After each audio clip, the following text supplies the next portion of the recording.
Conversations with Azu Ishekwele. Hello and welcome to another episode of Conversations with Azu. It's a conversation that comes through on YouTube and Facebook at Azu Ishekwele. And I want to say good afternoon and good afternoon. It's a pleasure to be back. pleasure to be here too. You look really nice. I think it's, how do you say it's packaging? Don't let the FCC see you, sir. Because I hear that they are snatching the BDC men. No, this is packaging. I'm sure they know the difference. Yes. Welcome. Thank you. Had a great week. Yes, thank God. It's been tough but good. So the column dropped, I think it was yesterday Thursday morning. I woke up and I saw it. And you did have quite a bit of conversation there where you talked about ECOWAS fighting back. Will ECOWAS fight Yes. as usual, you're always addressing the elephant in the room. Yes, it did. Indeed, on Saturday, there was a meeting of the, that was an extraordinary summit of the heads of states in London. And of course, that came after former head of state, Dr. Yakubu Gowon, hinted that after he went to see the president, that he thought it was good, it would be a good idea for ECOWAS to suspend the sanctions against those I have chosen to call the delinquent form. And after following on the heels of that, the heads of states had their summit and actually announced a suspension of sanctions. So why I think why I've described it as a humble pie is that you remember that these sanctions were imposed only. Economic sanctions were imposed only 3 months ago. Yeah. And before that, there had actually been a threat of military action against Niger. So you've had within a space of less than 8 or 9 months 2 significant activities in terms of response by the leaders of the regional body to what's happening in 4 of these countries. And then you've seen a spectacular U-turn within that period. Very surprised. Particularly surprised. Yes, I mean, I'm sure that most people would be. But I guess there would also be people who probably say that it's a pie that was waiting. It's a humble pie that was coming. Well, I think up to a point, yes. I saw that coming. And I saw that especially because of the extraneous factors outside the subject that sort of boosted the defiance of the defiant form or the delinquent form, they had already formed what their own association of Sahelian states. They were hoping and counting on some countries outside the region for support and all of that. And crucially, I think why I sort of sensed early on that ECOWAS was going to have a problem was this sort of response from citizens of these countries to be cool. It was quite welcoming. Yes, I mean, surprisingly. Yeah, I mean, so it was at that point that I said I think ECOWAS is good. I never thought any time would come where somebody where the country was moving from traffic to military and people are just and some videos. Well, Nigeria, I don't know how old you were then, but we've seen quite a bit of this in Nigeria's history as well. Yes. When and in this day and age, when everybody's all clamoring for the democratic rule and all of that. Yes, but I think the situation in these countries, the situation is quite complicated. Not necessarily different, but quite complicated. So, what the major tool and instrument that the military leaders have used to galvanize this sort of popular support has been that where was ECOWAS when all of this was happening? Where was ECOWAS when France and some of these foreign countries were actually reaping even the leaders that they elected were reaping the and that raised a very valid question, because my whole take from this whole situation it's poked a hole in everything that's around ECOWAS? Because I don't understand. Yes, but you see, it's a bit again. I say it's a bit complicated because there's also the doctrine of sort of non-interference. So in the sovereignty of other countries. That's true. But in 2000, I think it was. Yeah, 2000, I think it was. African countries signed up what is called the Global Declaration, which actually took a position against military coups on the continent, because up to that time there had been a reversal of the gains of the earlier decade when Africa was moving towards at greater speed towards democratization, and then we had the sudden reversal after what happened in Sierra Leone. I believe it was 1997, and so the leaders had this global declaration, which they said no. But I think the problem, as I said in the column, has been that the mechanisms for dealing with this issue have tended to focus more on response than prevention. Mm-hmm. So More reactionary. Exactly, yes, more reactionary. So I think that really is where the sub-region and perhaps the continent need to pay more attention. Those early warning signs before the deed is done. There's no point actually chasing the horses after they are quoted the stable. So what additional steps can be taken to deal with issues like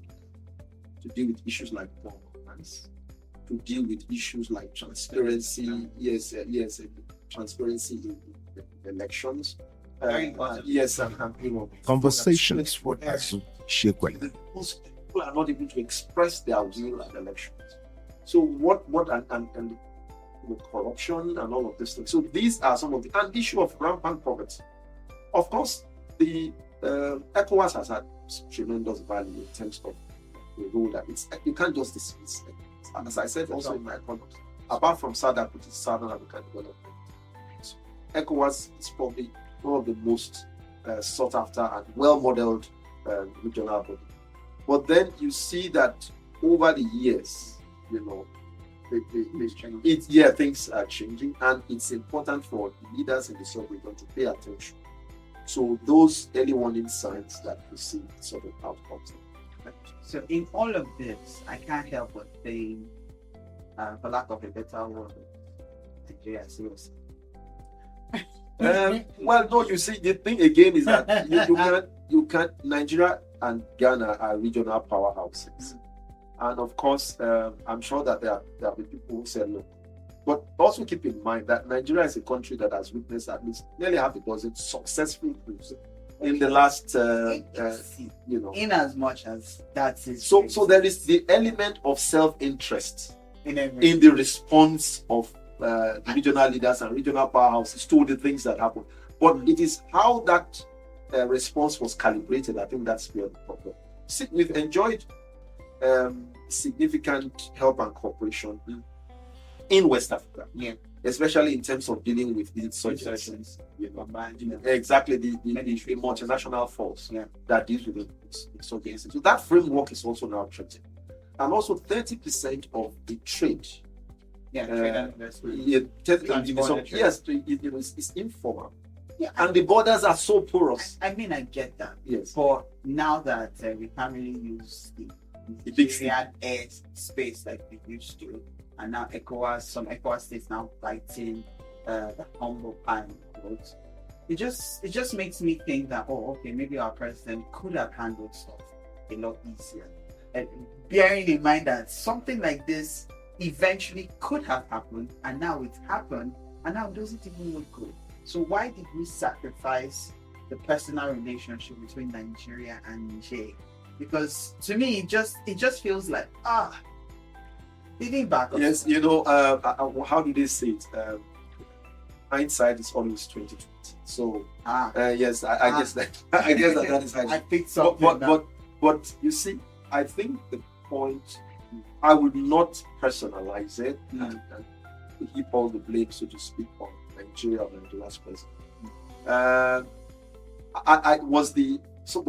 Were some of the decisions hasty? Perhaps again in retrospect, it will seem that they were, especially also the quality of intervention that was understood. But the point you made about sanctions or the response to those sanctions by Niger and some other countries in terms of restrictions on flight over their airspace and all of that. I think that now that ECOWAS has sort of dialed back, those will be issues that will be back on the table. Hopefully, if we get our hands right. Yeah. But you see, it's not a 100-meter. So I think I think that the sub-region should be concerned more about the long term, how this thing is resolved long term. There may have been setbacks in the initial steps, but that does not mean that the regional leaders cannot rally again, take lessons from mistakes that have been made, and then see how it can be. And you did talk about, I did find the pizza. Yes. I went on. Confusion, break the bones. Double Allah for the box. You know, and it was amazing. Yeah. I like that. On a more serious note now, what lessons do you think we can take? I think the lessons that we can take is to look a bit more carefully before we leave this journey. I do not think that we should feel overwhelmed of the mistakes that have been made. I think we should take the lessons of the need for not just a better calibrated intervention, but also the quality of people that we deploy on such missions and how we use established institutions to see how we can resolve some of these problems. So I think that those lessons have been learned.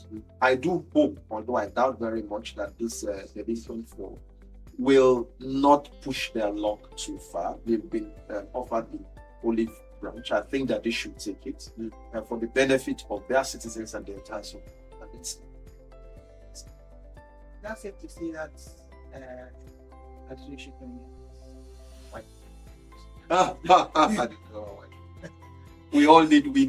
we need one another. So. Yeah. Okay, so in conclusion, I'm just going to say, as always, it's a wonderful, and like you said, there's anything I'm going to take from this conversation is before things get to that. Yes. ECOWAS should have a mechanism. Yeah, ECOWAS has, but the problem is that the current mechanisms tend to deal more with prevention, with response. Yeah. With response. Yeah. We should focus more attention now to prevention. Thank you so much. Thank you. I really, really, really love this. I'm looking forward to a lot more.